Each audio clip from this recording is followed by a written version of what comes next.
خاکنشین کس نمبر 4 اس کے سر کونٹ بدر کی جان لبوں پر لے آئے۔ اس نے اپنے انگوٹھے سے اس کے ہونٹوں کی نرمی کو چھوا اور ہلکا سا مسکرا دیا۔ شیری اس کی گرفت ڈھیلی پڑنے پر ایک دم دور ہوئی۔ خان، ہم آپ سے ایک چھوٹی اتنی سی اجازت لینا چاہتے ہیں۔ موقع اچھا دیکھ کر اس کی آنکھوں میں جلا کے اتر آئی۔ بدر نے مسکرا کر اس کی حرکت نوٹ کی۔ اگر مجھے سمجھ آئی تو ضرور دوں گا۔ وہ بیڈ پر بیٹھ گیا۔ نہیں، آپ کوشش کرنا نا، آپ کو سمجھ آئے گی۔ وہ جلدی سے اس کی گود میں بیٹھ گئی۔ بولو، اس کے نرم وجود کو باتوں کے حلقے میں قید کرتا چاہت سے پوچھنے لگا۔ وہ ہم بال کٹوا لیں؟ بدر نے آئی برو جھکائی۔ نہیں، وہ ہماری سب سہیلیوں نے کٹوائے ہیں۔ وہ نہ ہمارے ہاں وہ آئی ہے، وہ کیا پارلر والی، تو ہماری سہیلیوں نے بال کٹوائے ہیں، اتنی اچھی لگتی ہے، ہم بھی کٹوا لیں۔ وہ من آئی۔ ہم آپ کی گردن کاٹ دیں؟ وہ سنجیدگی سے اس کا چہرہ دیکھنے لگا۔ نہیں، وہ منہ بسوڑ گئی۔ واپس بیٹھو۔ وہ منہ بسوڑ کے اٹھ گئی۔ واپس بیٹھو۔ اس نے گھور کر دوبارہ بیٹھنے کو کہا تو وہ اس پر بیٹھ گئی۔ میری جان، میری زندگی، میرے رسگلے، تمہارے بال اتنے تو خوبصورت ہیں، تم کیوں کسی پارلر والی کے پاس جا کے انہیں خراب کرو گی؟ اور کس سہیلی نے مشورہ دیا یہ تمہیں، جو تمہارا دماغ اتنا چل رہا ہے؟ ہمارے پاس دماغ ہے۔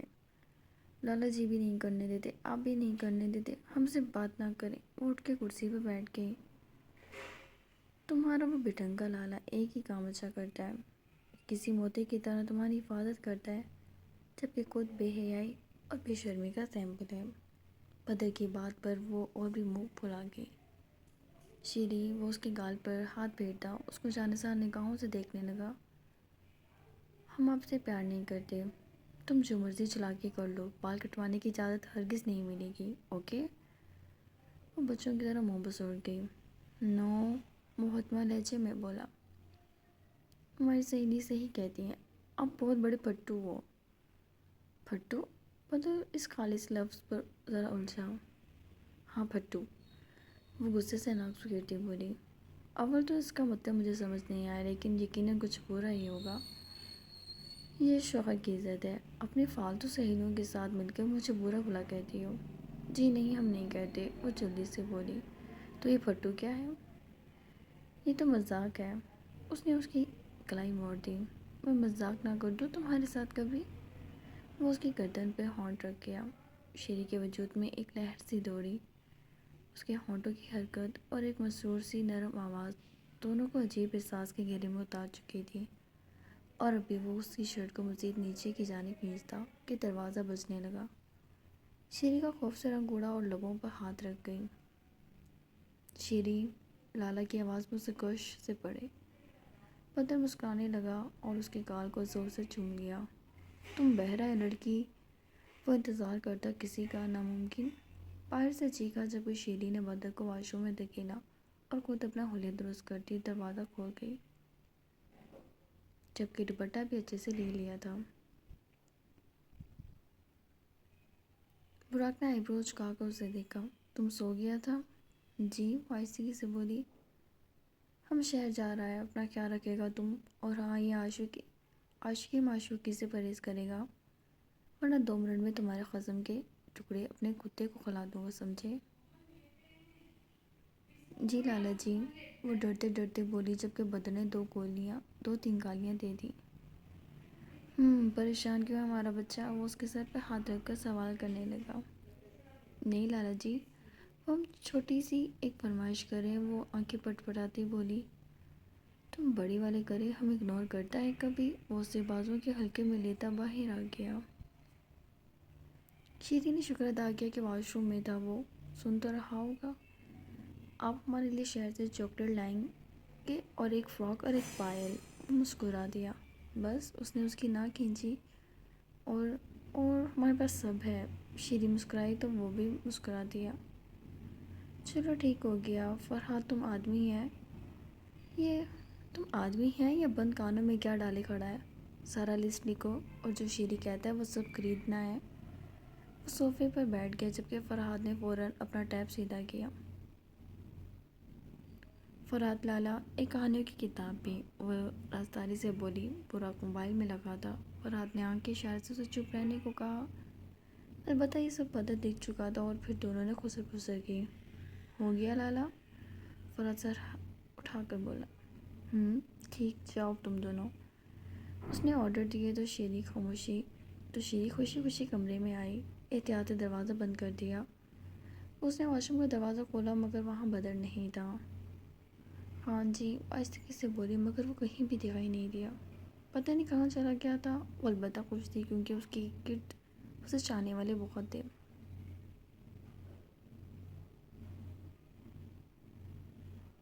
زرتاش اسٹڈی میں بیٹھی فائل اسٹڈی کر رہی تھی۔ سارا کو اس نے اپنے ساتھ کمرے میں رکھا تھا۔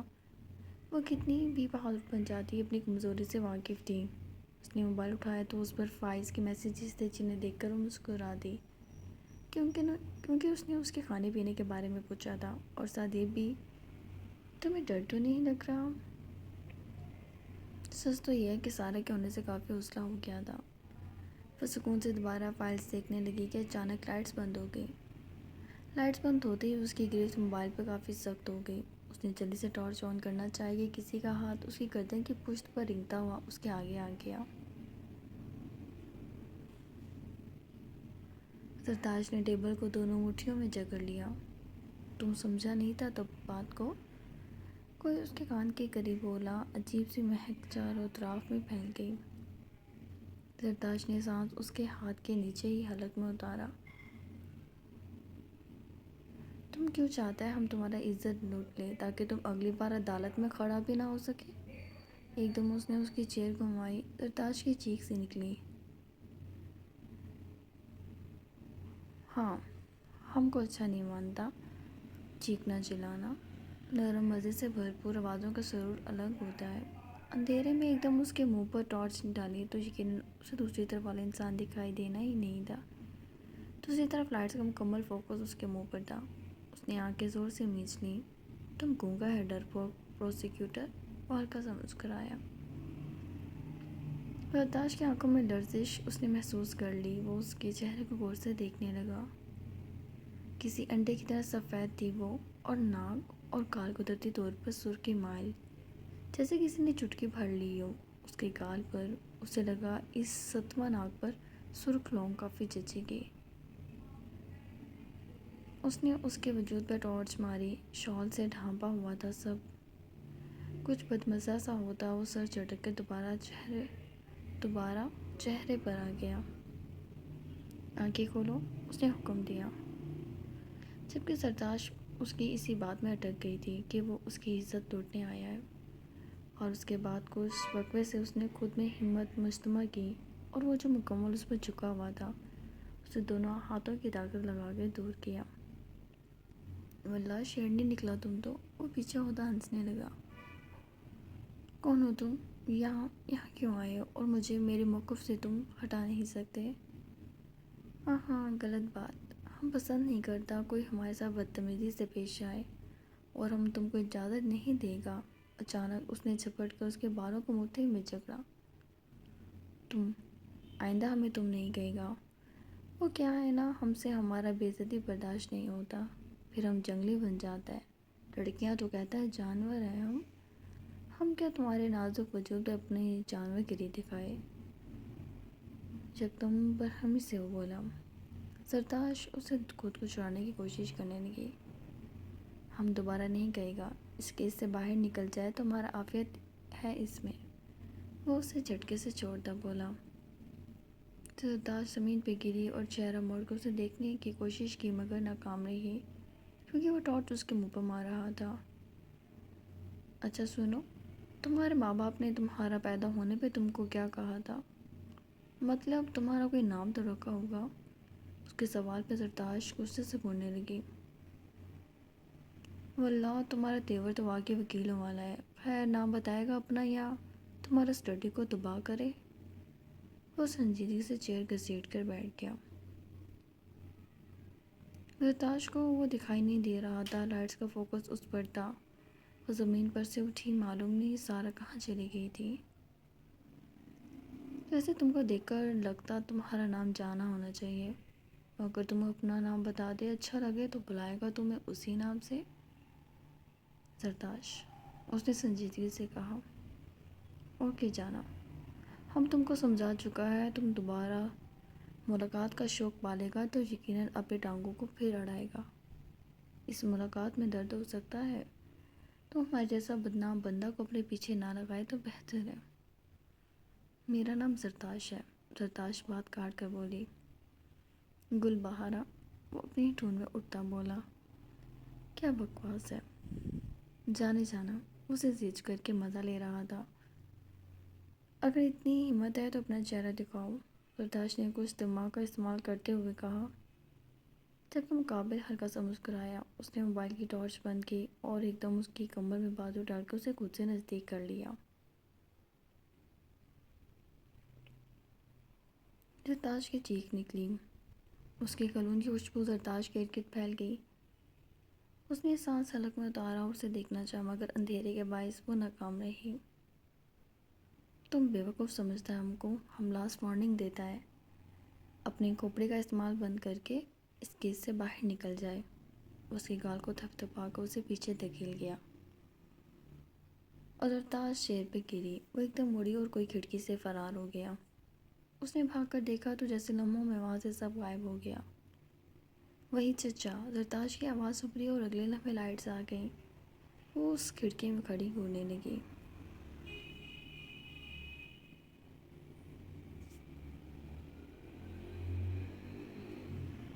اس نے پیسے ٹیبل پر پھینکے۔ نہیں میر حاکم، ہم تمہارے ساتھ تو کبھی بھی نہیں کھیلیں گے۔ تمہاری قسمت ایسی ہے کہ دوسروں کو کنگلا کر دے، ایک آدمی بولا تو وہ سر جھٹک کر سامنے بیٹھ گیا۔ اس وقت وہ ایک کسینو ٹائپ جگہ پہ بیٹھ اپنا پسندیدہ مشغلہ کر رہا تھا۔ جوا کھیلنے کی عادت اسے کافی پرانی تھی اور قسمت کو وہ ہمیشہ کیش کرتا تھا۔ اس کی قسمت اچھی تھی اور جوا کھیل کر وہ اپنے مال کو دوگنا اور تین گنا کرتا جا رہا تھا۔ میر حاکم کے سامنے ایک اور شخص آ کر بیٹھ گیا۔ میں کھیلوں گا اس کے ساتھ، وہ میر حاکم کو گھورتے ہوئے بولا۔ میر حاکم نے سگریٹ کو لبوں میں دبایا اور سرخ آنکھوں سے اس آدمی کو دیکھا اور تاش کے پتے سیدھے کرنے لگا۔ اس کے دوست احباب اس کے ارد گرد تھے اور اگلے آدھے گھنٹے میں میر حاکم نے اس سامنے بیٹھے آدمی کو خون کے آنسو رلا دیا۔ 30 لاکھ، اس نے آخری ڈیجٹ بولا اور سارے پیسے اٹھا کے وہاں سے باہر نکل گیا۔ اس کھیل میں وہ اپنے پیچھے دشمن بھی بنا رہا تھا، لیکن وہ خود سے اور زندگی سے اتنا لاپرواہ تھا کہ اسے کسی بات کی پرواہ نہیں تھی۔ اتنی بڑی بڑی آنکھیں یہ بے خوف رہتی تھیں۔ وہ کم بولتا تھا اور ہمیشہ دوسرے کو تکلیف دیتا تھا جب بھی وہ بول پڑتا۔ وہ اپنے دوستوں کے ساتھ وہاں سے نکل گیا اور گاڑی میں سوار ہوا۔ چل ڈرنک کرتے ہیں یار، اس کے دوست نے کہا۔ اس نے سر ہلایا اور گاڑی موڑ لی۔ تقریباً رات 3 بجے وہ اپنی تمام تر عیاشیوں سے فارغ ہو کر گھر واپس لوٹا تھا۔ اس نے گاڑی کی چابی چوکیدار پر اچھالی اور سر کو 2 جھٹکے دیے۔ سرخ آنکھوں اور لڑکھڑاتے قدموں سے وہ گھر میں داخل ہوا اور کمرے کی جانب چل دیا کہ اچانک کسی نرم وجود سے ٹکرا گیا۔ اف، گلالہ ایک دم پیچھے ہٹی۔ پہاڑ ہیں آپ، اپنا شانہ ہلاتی بولی، جبکہ میر حاکم نے سرخ نگاہوں سے بس ایک لمحے کے لیے اسے دیکھا اور اگلے لمحے اگنور کرتا وہ آگے بڑھ گیا کہ اس کے اندر سے شراب سگریٹ کی اسمیل پر گلالہ کا منہ کھل گیا۔ وہ اس کے پیچھے بڑھی جو سیڑھیاں چڑھ رہا تھا۔ شراب پی ہے آپ نے؟ توبہ، آپ کو اپنے بابا دادا کی عزت کا کوئی پاس ہے بھی یا نہیں؟ کیا کمی آپ کی زندگی میں جو نشہ کرتے ہیں آپ؟ کوئی کام دھندہ نہیں کرتے اور مفت کی روٹیاں توڑتے ہیں۔ کیا کر رہے ہیں آپ؟ کیا آپ وہ کہہ رہی ہوں؟ یا اللہ، شرابی ہیں یہ تو۔ اس کے کانوں کے جیسے سوراخ بند تھے۔ وہ کمرے کا دروازہ اس کے منہ پہ مار گیا اور گلالہ غصے سے سرخ ہو گئی۔ وہ جلدی سے نیچے اتری اور ماہی کے کمرے میں بھاگی۔ ماہی بیڈ پہ نیم دراز تھی، وہ موبائل یوز کر رہی تھی۔ تمہارا حاکم لالا شرابی ہیں؟ وہ آگے سکیٹ کے پوچھنے لگی۔ کیا مطلب؟ ماہی نے کبھی اسے نہیں دیکھا تھا ایسے، تو بھی وہ اس سے موبائل لے کر بولی۔ تم سے کچھ پوچھا ہے میں نے؟ محترمہ، تم میر لالا کے پیچھے ہاتھ دھو کے پڑ گئی ہو، اور تمہیں سب نے کہہ دیا ان سے دور رہو، لیکن تم نام نہیں لے رہی ان سے دور ہونے کا۔ جس دن وہ تمہارے کان کے نیچے لگائیں گے نا، اس دن طوطے اڑ جائیں گے تمہارے سارے۔ ہاں، میں ان کے کان ہی نہ کاٹ دوں۔ کچھ شراب پی کے گھر آئے ہیں، تمہیں سمجھ کیوں نہیں آ رہی؟ میں نے تو آج تک نہ دیکھا، تم نے اچانک دیکھ لیا۔ پاگل ہو تم۔ وہ سر چٹک کر باہر نکل گئی اور ناخن کاٹنے لگی۔ وہ سوچ چکی تھی ساحل چچا کو صبح ہی بتائے گی، اس شرابی کا پول تو صبح کھلے گا۔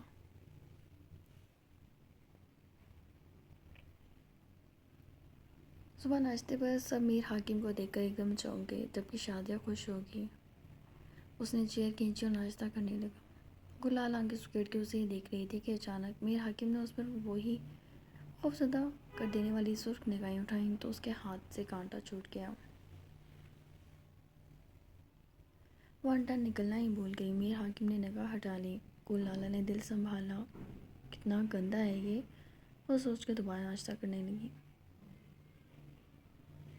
سب بڑے بھی ٹیبل پہ آ گئے اور اسے دیکھ کر ساحل خان مسکرایا اور اس کے پاس ہی بیٹھ گئے۔ کیسے ہو میر؟ انہوں نے سوال کیا۔ ارمان اور رسلان بھی وہیں تھے۔ میر حاکم نے بس سر ہلا دیا۔ چلو ایزی ہو کر ناشتہ کر لو۔ ان دونوں کے لیے تو سب سے قیمتی بات یہی تھی کہ وہ ان کے پاس بیٹھا ناشتہ کر رہا ہے۔ اتنے عرصے میں شاد و نادر ہی ہوتا تھا۔ بی جان ہلکا سا مسکرائی۔ میری میر کو دیسی گھی سے بنا ناشتہ دینا ہے، تمہیں پتہ ہے نا شادیہ اسے پسند ہے۔ بی جان بولے تو گلالہ کی پیشانی پہ تیوڑی بنی۔ اتنا بدتمیز، اکڑو سڑو، اوپر سے نشے انسان، اور سب سے اتنی عزت کس خوشی میں دیتے ہیں؟ اسے تو ہضم ہی نہیں ہو رہی تھی یہ بات۔ کل برسی ہے، انتظامات کرا لیے تم نے ارمان خان؟ بی جان کے سوال پہ ارمان نے سر ہلایا۔ میں براق اور شیری کو بلانا چاہتا ہوں، انہوں نے بی جان سے کہا تو رسلان نے ایک نگاہ بھائی کو دیکھا۔ وہ آ ہی نہ جائے یہاں، بی جان نے ناراض رہنے والے انداز میں کہا۔ بدر فی الحال کچھ نہیں بولا۔ اچھا، آپ لوگ یہ بات مجھ پر چھوڑ دیں، سسرال بھی ہے بیٹے کا بی جان، اور دوسری بات ملنے ملانے سے تعلقات اچھے ہوتے ہیں۔ موقع پرست آدمی ہے وہ، اس گھر میں اسے نہ ہی گھساؤ تو بہتر ہے، ارسلان نے ناگواری سے کہا۔ تو کیا بدر کے نام پر بٹھانا ہے ساری زندگی شیری کو؟ ارمان کے پاس ہتھیار تھا، اسی کو پکڑ لیا۔ وہ ماما بھی جلد ٹھیک کروں گا میں، لیکن براق کو برداشت نہیں کروں گا۔ ارسلان ریلیکس، وہ صرف مہمانوں کی طرح آئے گا، پہلے وہ آ جائے۔ بدر نے کافی کا گھونٹ بھرتے ہوئے کہا۔ میر حاکم خاموشی سے ناشتہ کر رہا تھا اور ماہی بھی، جبکہ گلالہ براق نامی آدمی کے قصے پہ فوکس کر رہی تھی۔ یہ میری ذمہ داری ہے، شاندار استقبال ہونا چاہیے۔ برسی پر؟ بدر ہنسا۔ ہاں، برسی پر۔ ارمان نے ذرا گھورا تو وہ زبان دبا گیا۔ بابا جانی، گلالہ بھی بولی۔ جی میری جان، ارمان کے لیے تو وہ دنیا کی سب سے قیمتی چیز تھی۔ زرداشت آپ ہی کب آئیں گی؟ اس کے بارے میں کیوں سوچ رہی ہو؟ آنا ہوا تو آ جائے گی۔ نافرمان اولاد، زندہ باپ کو نہیں ملغاتی تو مردہ ماں کی کیا پرواہ کرے گی؟ مولانا کو اختلاف سا ہوا کہ زرداشت ہمیشہ عزت کرتی تھی بابا کی، وہی کھار کھاتے تھے، لیکن وہ بولی نہیں۔ کل کے لیے شاپنگ کر لینا، ارمان بولے تو وہ سر ہلا گئی، لیکن سوچ چکی تھی آپی کو لازمی بلائے گی۔